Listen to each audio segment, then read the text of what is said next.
Hi friends, welcome to Thiruvarur Thiru Abi channel. எல்லாரும் எப்படி இருக்கீங்க? எல்லாரும் நல்லா இருக்கணும்னு இறைவனை வேண்டிக்கிறேன்.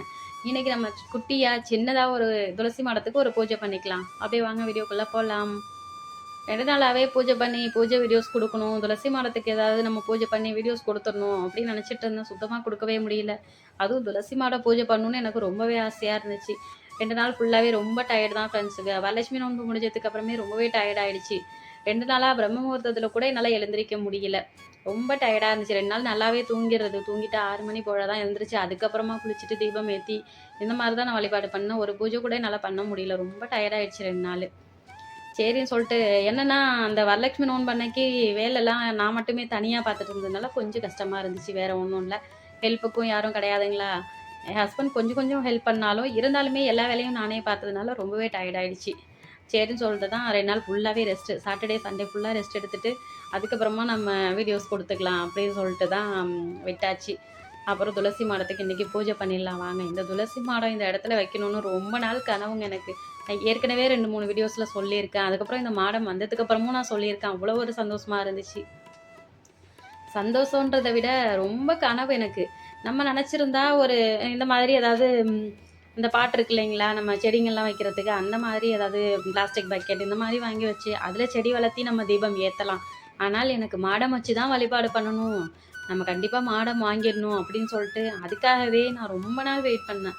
கண்டிப்பாக நம்ம வாங்கிடலாம் அப்படின்னு சொல்லிட்டு அது வாங்கிட்டு வந்ததுக்கப்புறம் அவ்வளோ ஒரு சந்தோஷம். அதுவும் என்னைக்கு எனக்கு கிடைச்சதுன்னா, வரலட்சுமி நோன்பு அன்னைக்கு தாங்க கிடச்சிச்சு. அந்த வெள்ளிக்கிழமையில் வரலட்சுமி நோன்பு அன்னைக்கு நான் வாங்கினது பெரிய சந்தோஷங்க எனக்கு.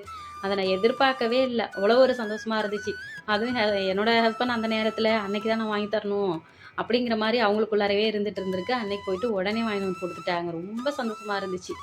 பார்க்கவே ரொம்ப அழகாக இருக்குது பாருங்கள். கலர் எல்லாமே ரொம்ப சூப்பராக இருந்துச்சு. அதில் கொஞ்சம் இன்னும் வேலைகள்லாம் இருக்குது.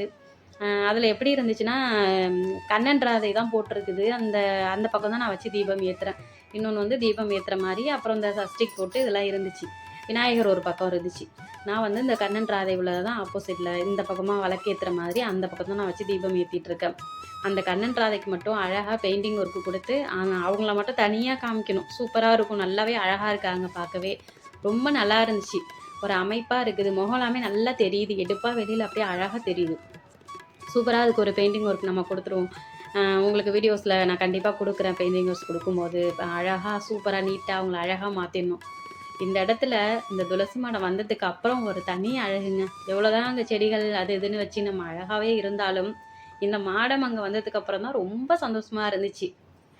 எப்போவுமே மனசுக்கு ஏதாவது ஒரு ஃபீலிங்காக இருக்குது, ரொம்ப கஷ்டமாக இருக்குது, இல்லை ஏதாவது ஒரு டயர்டாக இருக்குது அப்படின்னு சொன்னால் நாங்கள் வந்து அந்த செடிங்களுக்கு பக்கத்தில் உட்காந்துட்டு அப்படியே கொஞ்சம் ரிலாக்ஸ் பண்ணிக்குவோம். ஒரு டீ குடிச்சிட்டு அப்படியே மனசு ரொம்ப அமைதியாகும். அவங்கக்கிட்ட பேசிகிட்டு இருக்கிறப்ப அப்படியே நம்ம எவ்வளோ கவலைகள் இருந்தாலும் எல்லாமே மறந்து போய்ட்டுன்னு சொல்லுவாங்கள்ல, அந்த மாதிரி தாங்க.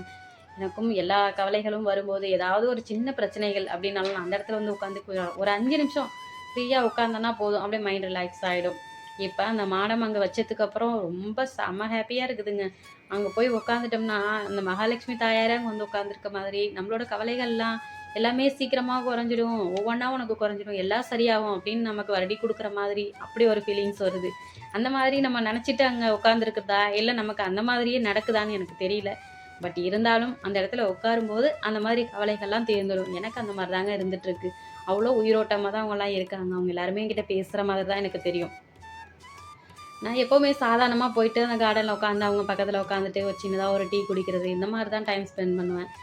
எல்லா வேலையும் முடிச்சுட்டு அங்கே வந்து ஒரு 10 நிமிஷமாவது உட்காந்துடுறது. ஒரு 5 நிமிஷம் நமக்கும் ரெஸ்ட் வேணும் இல்லைங்களா. பெண்கள்னாலே வேலைகள் தான், வேலைகள் இருந்துகிட்டே தான் இருக்கும். இதுக்காக நம்மளோட உடம்பையும் நம்ம தானே பார்த்துக்கணும். ஒரு 5 நிமிஷமாவது ரெஸ்ட் எடுத்துக்கணும் அப்படின்னு சொல்லிட்டு நான் அங்கே போயிட்டு உட்காந்தா ரிலாக்ஸ் பண்ணிக்குவேன். அதுவும் இப்போ மாடம் வச்சதுக்கப்புறம் ரொம்ப ஹாப்பியாக, ரொம்ப மன அமைதியாக அங்கே போய் 10 நிமிஷம் உட்காடுறேன்னா இன்னுமே ஒரு 1/2 hour 15 நிமிஷம் அப்படின்னு போயிட்டே இருக்குது. அங்கே உட்காந்து எழுந்திரிக்கவே தோண மாட்டேங்குது. அவ்வளோ ஒரு சந்தோஷமாக இருக்குது. நம்ம தீபம் ஏற்றி வழிபாடு பண்ணும்போது தான் அங்கே போய் உட்காந்துக்கணும் அப்படின்னு இல்லை, சும்மாவே நம்ம ரிலாக்ஸ் பண்ணுறதுக்காக அங்கே உட்காந்தோம்னா ஒரு பார்க்குக்கெலாம் போனால் ஒரு ஃபீல் வரும்ல, நமக்கு ஒரு ஃபீலிங்ஸ் அந்த மாதிரி தான் ஃப்ரெண்ட்ஸ் எனக்கு இருக்கும். அங்கே போய் உட்காரும்போது அவ்வளோ அழகாக அந்த செடிங்கள்லாம் கலர் கலராக பூ பூத்துட்டு அவ்வளோ அழகாக இருக்கும்போது அவங்களெல்லாம் பார்க்குறப்ப அவ்வளோ ஹாப்பியாக இருக்கும்.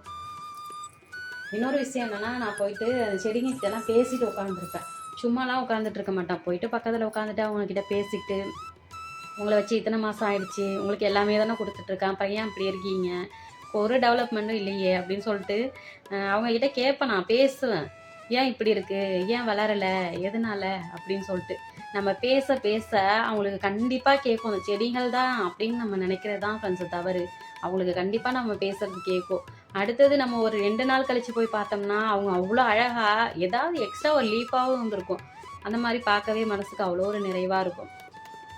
செடிகள் தானே, நம்ம பேசுறது அவங்களுக்கு என்ன கேட்க போகுது அப்படின்னு நினைக்கிறோம் இல்லைங்களா? அதுதான் தவறு. கண்டிப்பாக அவங்களுக்கு கேட்குது நம்ம பேசுறது எல்லாமே. நான் வந்து சின்ன பிள்ளையா இருக்கும்போது எங்கள் ஊரில் கிராமத்து சைட்லலாம், எங்கள் அம்மா ஊர்லேயும் கிராமம் தான், எனக்கு மேரேஜ் பண்ணி கொடுத்த ஊரும் கிராமம் தான். அங்கெல்லாம் எப்படின்னா பெரியவங்கலாம் சொல்லுவாங்க. நான் சின்ன பிள்ளையா இருக்கும்போது எங்கள் வீட்டில் ஒரு கொய்யா மரம், ஒரு முருங்கை மரம் 2மே சேர்ந்தாப்புல இருந்துச்சு. அந்த முருங்கை மரம் வந்து சுத்தமாக காய்க்காது. கீரை மட்டும்தான் இருக்கும். முருங்கைக்காய் சுத்தமாக காய்க்கவே காய்க்காது. அப்போ பெரியவங்கலாம் வந்து வரும்போதெல்லாம் சொல்லுவாங்க, "இந்த மரம் இப்படியே ஏன் இருக்குது? காய்க்க மாட்டேங்குது. ஒரு மரத்த மாதிரி இருக்குது" அப்படின்னு சொல்லிட்டு. அப்போ சொல்லுவாங்க, சின்ன பிள்ளைங்கள கூப்பிட்டு, "இந்த மாதிரி நீ போய் காய்க்கிறியா, போக்குறியான்னு கேட்க சொல்லு" அப்படின்னு சொல்லிட்டு சொல்லுவாங்க. காமெடியாக இருக்கும். ஆனால் அவங்க சொல்கிற விதம் அப்படி இருக்கும்.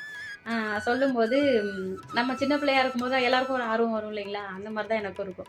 நான் காலையிலேயே தூங்கி எழுந்திரிச்ச உடனே போயிட்டு, அதே மாதிரி அவங்க சொல்ற மாரியே சொல்லி பார்ப்போம் அப்படின்னு சொல்லிட்டு, அதே மாதிரியே சொன்னேன். ஆனா அவங்களும் அந்த மாதிரியே காய்ச்சிச்சு. நல்லாவே காய்ச்சிச்சு. அப்பலாம் தெரியல. அது விளையாட்டா இருந்தது. ஆனால் இப்ப நான் ஒரு செடிங்க வச்சு வளர்த்தும்போது, அது எனக்கு ஞாபகம் வந்தது. சரி, இந்த மாதிரி நம்ம பண்ணி பார்க்கலாம். அது உண்மையா என்னன்னு தெரியலையே! நம்ம அப்ப சின்ன சின்ன பிள்ளைங்கள தான பண்ணோம் அப்படின்னு சொல்லிட்டு, இப்ப நான் என் செடிங்கள்ட்ட பேசும்போது, அதோட வளர்ச்சி, அவங்களோட டெவலப்மெண்ட்லாம் பார்க்கும்போது ரொம்பவே சந்தோஷமா இருக்கு. இதெல்லாம் உண்மைதான். கண்டிப்பா அவங்களுக்கு நம்ம பேசுறதெல்லாம் அவ்வளோ உண்மையாவே கேட்குதுங்க. அதுதான் அப்படிதான் சொல்லணும். ரொம்ப சந்தோஷமா இருக்கும். இந்த மாரி ஏதாவது ஒரு செடி வளர்த்தா போதும். நமக்கு மனசுக்கு அவ்வளோ ஒரு நிறைவா, அவங்க ஒவ்வொரு டைமும் ஒரு பூவோ, காயோ ஏதோ ஒண்ணு குடுக்கும்போது நமக்கு அவ்வளோ ஒரு சந்தோஷம் கிடைக்கும். இன்னைக்கு நான் பண்ண குட்டி துளசி பூஜையும் பார்த்துட்டீங்க. வீடியோ எப்படி இருந்துச்சுன்னு சொல்லுங்க. மறக்காம கமெண்ட் பண்ணுங்க. சப்ஸ்கிரைப் பண்ணிடுங்க. இன்னும் நம்ம சேனல நெறைய பேர் சப்ஸ்கிரைப் பண்ணாம இருக்கீங்க. சப்ஸ்கிரைப் பண்ணிடுங்க. உங்க ஃப்ரெண்ட்ஸ் அண்ட் ஃபேமிலிக்கும் ஷேர் பண்ணுங்க. இன்னொரு வீடியோல பார்க்கலாம்.